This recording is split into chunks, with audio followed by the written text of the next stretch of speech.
بسم اللہ الرحمن الرحیم۔ سورہ جن، سورت نمبر 72۔ شروع کرتا ہوں اللہ تعالیٰ کے نام سے جو بڑا مہربان نہایت رحم والا ہے۔ قل اوحی الی انہ استمع نفر من الجن فقالوا انا سمعنا قرآنا عجبا۔ اے محمد صلی اللہ علیہ وآلہ وسلم، آپ کہہ دیں کہ مجھے وحی کی گئی ہے کہ جنوں کی ایک جماعت نے قرآن سنا اور کہا کہ ہم نے عجیب قرآن سنا ہے۔ یہدی الی الرشد فآمنا به ولن نشرک بربنا احدا۔ جو راہ راست کی طرف رہنمائی کرتا ہے، ہم اس پر ایمان لا چکے، اب ہم ہرگز کسی کو بھی اپنے رب کا شریک نہ بنائیں گے۔ حضور نبی کریم صلی اللہ علیہ وسلم کو جس طرح انسانوں کے لیے پیغمبر بنایا گیا تھا، اسی طرح آپ جنات کے لیے بھی پیغمبر تھے۔ چنانچہ آپ نے جنات کو بھی تبلیغ فرمائی، اور جنات کو تبلیغ کا سلسلہ اس طرح شروع ہوا کہ آپ کی نبوت سے پہلے جنات کو آسمانوں کے قریب تک پہنچنے دیا جاتا تھا، لیکن حضور اقدس صلی اللہ علیہ وسلم کی بعثت کے بعد انہیں آسمانوں کے قریب جانے سے اس طرح روک دیا گیا تھا کہ جب کوئی جن یا شیطان آسمان کے قریب پہنچنا چاہتا تو اسے ایک روشن شعلے کے ذریعے مار بھگایا جاتا تھا، جیسا کہ سورہ حجر، سورہ صافات میں گزر چکا ہے۔ صحیح بخاری کی روایت میں ہے کہ جنات نے جب اس بدلی ہوئی صورتحال کو دیکھا تو ان کے دل میں یہ جستجو پیدا ہوئی کہ اس تبدیلی کی وجہ کیا ہے کہ اب انہیں آسمان کے پاس بھی پھٹکنے سے روک دیا جاتا ہے۔ اس غرض کے لیے ان کی ایک جماعت دنیا کا دورہ کرنے کے لیے نکلی۔ یہ وہ وقت تھا جب حضرت صلی اللہ علیہ وسلم طائف سے واپس تشریف لا رہے تھے اور نخلا کے مقام پر پڑاؤ ڈالے ہوئے تھے۔ وہاں آپ نے فجر کی نماز میں قرآن کریم کی تلاوت شروع کی تو جنات کی یہ جماعت اس وقت وہاں سے گزر رہی تھی۔ اس نے یہ کلام سنا تو وہ اسے اطمینان سے سننے کے لیے رک گئی۔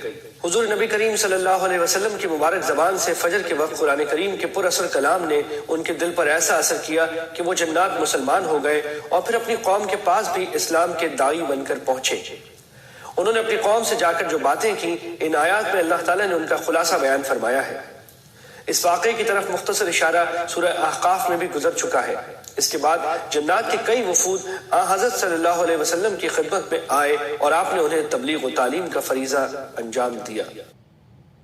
وَأَنَّهُ تَعَالَى جَدُّ رَبِّنَا مَا اتَّخَذَ صَاحِبَةً وَلَا وَلَدًا۔ اور بے شک ہمارے رب کی شان بڑی بلند ہے، نہ اس نے کسی کو اپنی بیوی بنایا ہے نہ بیٹا۔ وَأَنَّهُ كَانَ يَقُولُ سَفِيهُنَا عَلَى اللَّهِ شَطَطًا۔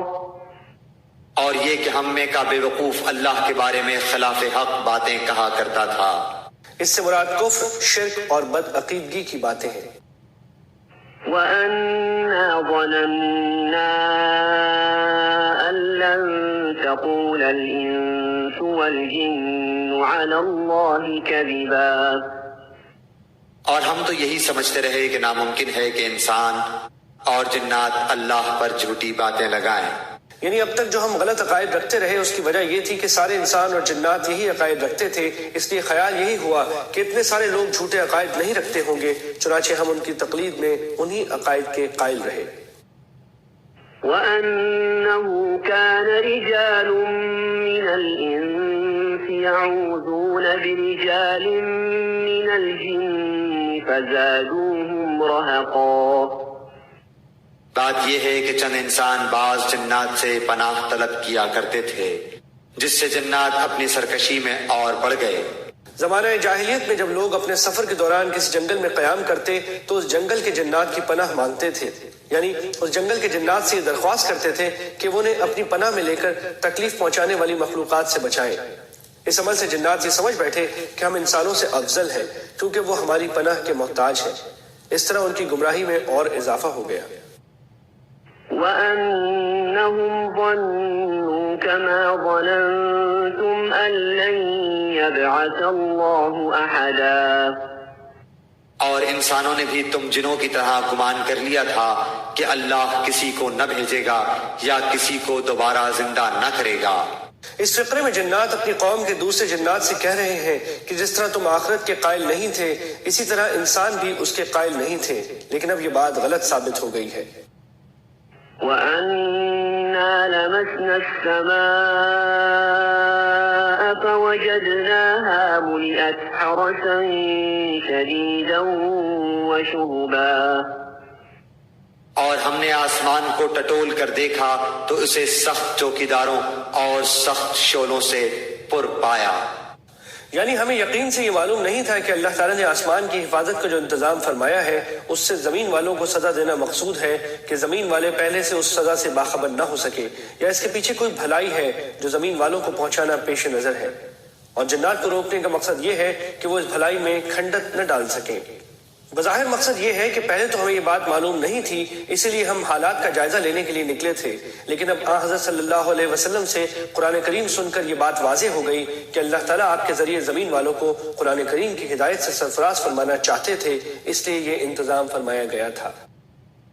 وَأَنَّا كُنَّا نَقْعُدُ مِنْهَا مَقَاعِدَ لِلسَّمْعِ فَمَنْ يَسْتَمِعِ الْآنَ يَجِدْ لَهُ شِهَابًا رَصَدًا۔ اس سے پہلے ہم باتیں سننے کے لیے آسمان میں جگہ جگہ بیٹھ جایا کرتے تھے، اب جو بھی کان لگاتا ہے وہ ایک شعلے کو اپنی طاق میں پاتا ہے۔ وَأَنَّا لَا نَدْرِي أَشَرٌّ أُرِيدَ بِمَن فِي الْأَرْضِ أَمْ أَرَادَ بِهِمْ رَبُّهُمْ رَشَدًا۔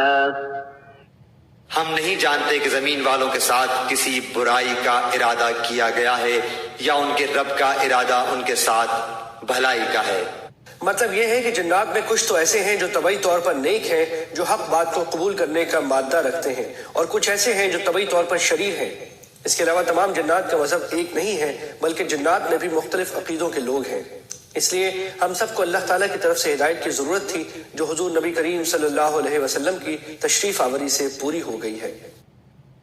وَأَنَّا مِنَّا الصَّالِحُونَ وَمِنَّا دُونَ ذَلِكَ كُنَّا طَرَائِقَ قِدَدًا، اور یہ کہ بے شک بعض تو ہم میں نیکوکار ہیں اور بعض اس کے برعکس بھی ہیں، ہم مختلف طریقوں سے بٹے ہوئے ہیں۔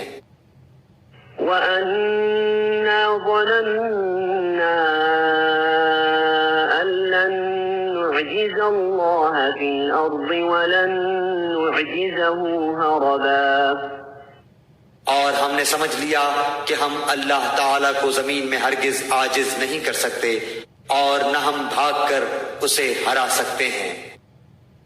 وَأَنَّا لَمَّا سَمِعْنَا الْهُدَىٰ آمَنَّا بِهِ فَمَن يُؤْمِن بِرَبِّهِ فَلَا يَخَافُ بَخْسًا وَلَا رَهَقًا۔ ہم تو ہدایت کی بات سنتے ہی اس پر ایمان لا چکے، اور جو بھی اپنے رب پر ایمان لائے گا اسے نہ کسی نقصان کا اندیشہ ہے نہ ظلم و ستم کا۔ وَأَنَّا مِنَّا الْمُسْلِمُونَ وَمِنَّا الْقَاسِطُونَ فَمَنْ أَسْلَمَ فَأُولَئِكَ تَحَرَّوْا رَشَدًا۔ ہاں، ہم میں بعض تو مسلمان ہیں اور بعض بے انصاف ہیں، پس جو فرما بردار ہو گئے انہوں نے تو راہ راست کا قصد کیا۔ وَأَمَّا الْقَاسِطُونَ فَكَانُوا لِجَهَنَّمَ حَطَبًا، اور جو ظالم ہیں وہ جہنم کا ایندھن بن گئے۔ وَأَن لَّوْ اسْتَقَامُوا عَلَى الطَّرِيقَةِ لَأَسْقَيْنَاهُم مَّاءً غَدَقًا۔ اور اے نبی یہ بھی کہہ دو کہ اگر لوگ راہ راست پر سیدھے رہتے تو یقیناً ہم انہیں بہت وافر پانی پلاتے۔ لِنَفْتِنَهُمْ فِيهِ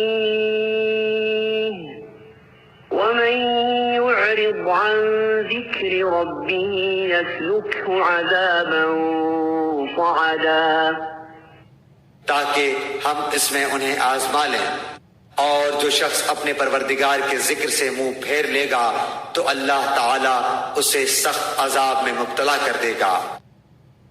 وَأَنَّ الْمَسَاجِدَ لِلَّهِ فَلَا تَدْعُوا مَعَ اللَّهِ أَحَدًا، اور یہ کہ مسجدیں صرف اللہ ہی کے لیے خاص ہیں، بس اللہ تعالی کے سوا کسی اور کو نہ پکارو۔ اب جنات کا واقعہ سنا کر اہل مکہ سے فرمایا جا رہا ہے کہ جس طرح یہ جنات حق طلبی کا ثبوت دے کر ایمان لے آئے، اسی طرح تمہیں بھی قرآن کریم پر ایمان لے آنا چاہیے، اور اگر تم نے ایسا کیا تو اللہ تعالیٰ تمہیں بارشوں سے سیراب فرمائیں گے۔ بارشوں کا ذکر خاص طور پر اس لیے فرمایا گیا ہے کہ اس وقت اہل مکہ قحط میں مبتلا تھے۔ تبارک الذی جن 10۔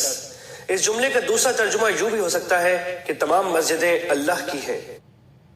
وَأَنَّهُ لَمَّا قَامَ عَبْدُ اللَّهِ يَدْعُوهُ كَادُوا يَكُونُونَ عَلَيْهِ لِبَدًا، اور جب اللہ کا بندہ اس کی عبادت کے لیے کھڑا ہو تو قریب تھا کہ وہ بھیڑ کی بھیڑ بن کر اس پر پل پڑیں۔ اللہ کے بندے سے یہاں مراد حضور اقدس صلی اللہ علیہ وسلم ہے، اور ٹوٹے پڑنے کا مطلب ایک تو یہ ممکن ہے کہ کافر لوگ آپ کے ارد گرد جمع ہو کر ایسا انداز اختیار کرتے تھے جیسے وہ آپ پر حملہ کر دیں گے، اور بعض مفسرین نے اس کا مطلب یہ بیان کیا ہے کہ جب آپ عبادت کے دوران قرآن کریم کی تلاوت فرماتے تو قرآن سننے کے لیے آپ کے ارد گرد جنات کے ٹھٹ لگ جاتے تھے۔ قُلْ إِنَّمَا أَدْعُو رَبِّي وَلَا أُشْرِكُ بِهِ أَحَدًا، آپ کہہ دیجئے کہ میں تو صرف اپنے رب ہی کو پکارتا ہوں اور اس کے ساتھ کسی کو شریک نہیں کرتا۔ قُلْ إِنِّي لَا أَمْلِكُ لَكُمْ ضَرًّا وَلَا رَشَدًا، کہہ دیجئے کہ مجھے تمہارے کسی نفع نقصان کا اختیار نہیں۔ قُلْ إِنِّي لَن يُجِيرَنِي مِنَ اللَّهِ أَحَدٌ وَلَنْ أَجِدَ مِن دُونِهِ مُلْتَحَدًا، کہہ دیجئے کہ مجھے ہرگز کوئی اللہ سے بچا نہیں سکتا، اور میں ہرگز اس کے سوا کوئی جائے پناہ بھی نہیں پا سکتا۔ إِلَّا بَلَاغًا مِّنَ اللَّهِ وَرِسَالَاتِهِ، وَمَن يَعْصِ اللَّهَ وَرَسُولَهُ فَإِنَّ لَهُ نَارَ جَهَنَّمَ خَالِدِينَ فِيهَا أَبَدًا، البتہ میرا کام اللہ کی بات اور اس کے پیغامات لوگوں کو پہنچا دینا ہے۔ اب جو بھی اللہ اور اس کے رسول کی نہ مانے گا اس کے لیے جہنم کی آگ ہے جس میں ایسے لوگ ہمیشہ رہیں گے۔ حَتَّى إِذَا رَأَوْا مَا يُوعَدُونَ فَسَيَعْلَمُونَ مَنْ أَضْعَفُ نَاصِرًا وَأَقَلُّ عَدَدًا، ان کی آنکھ نہ کھلے گی یہاں تک کہ اسے دیکھ لیں جس کا ان کو وعدہ دیا جاتا ہے، پس انقریب جان لیں گے کہ کس کا مددگار کمزور اور کس کی جماعت کم ہے۔ سورہ مریم میں ہے کہ کافر لوگ مسلمانوں سے کہتے ہیں کہ ہم دونوں فریقوں میں سے کس کا مقام زیادہ بہتر ہے اور کس کی مجلس زیادہ اچھی ہے، یعنی کس کے مددگار طاقت اور گنتی میں زیادہ ہے۔ اس آیت میں کافروں کی اسی قسم کی باتوں کے جواب میں فرمایا گیا ہے کہ جب اللہ تعالیٰ کا عذاب سامنے آئے گا اس وقت انہیں پتہ چلے گا کہ کس کے مددگار کمزور یا تعداد میں زیادہ ہے۔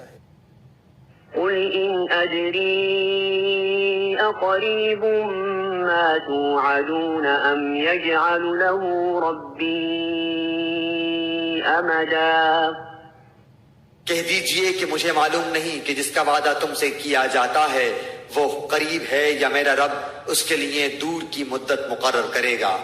اس سے مراد قیامت ہے جس کا ٹھیک وقت کوئی نہیں جانتا۔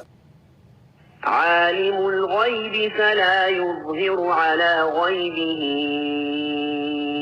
احدا، وہ غیب کا جاننے والا ہے اور اپنے غیب پر کسی کو مطلع نہیں کرتا، إلا من ارتضى من رسول فإنه يسلك من بين يديه ومن خلفه رصدا، سوائے اس پیغمبر کے جسے وہ پسند کر لے، لیکن اس کے بھی آگے پیچھے پہرے دار مقرر کر دیتا ہے۔ اللہ تعالیٰ کے سوا کوئی عالم الغیب نہیں ہے، البتہ وہ اپنے جس پیغمبر کو چاہتا ہے وحی کے ذریعے غیب کی خبریں پہنچا دیتا ہے، اور ایسے موقع پر فرشتوں کو اس وحی کا محافظ بنا کر بھیجا جاتا ہے تاکہ کوئی شیطان اس میں کوئی خلل نہ ڈال سکے۔ لِيَعْلَمَ أَن قَدْ أَبْلَغُوا رِسَالَاتِ رَبِّهِمْ وَأَحَاطَ بِمَا لَدَيْهِمْ وَأَحْصَىٰ كُلَّ شَيْءٍ عَدَدًا، تاکہ ان کے لیے اپنے رب کے پیغام پہنچا دینے کا علم ہو جائے۔ اللہ تعالیٰ نے ان کے آس پاس کی تمام چیزوں کا احاطہ کر رکھا ہے اور ہر چیز کی گنتی کا شمار کر رکھا ہے۔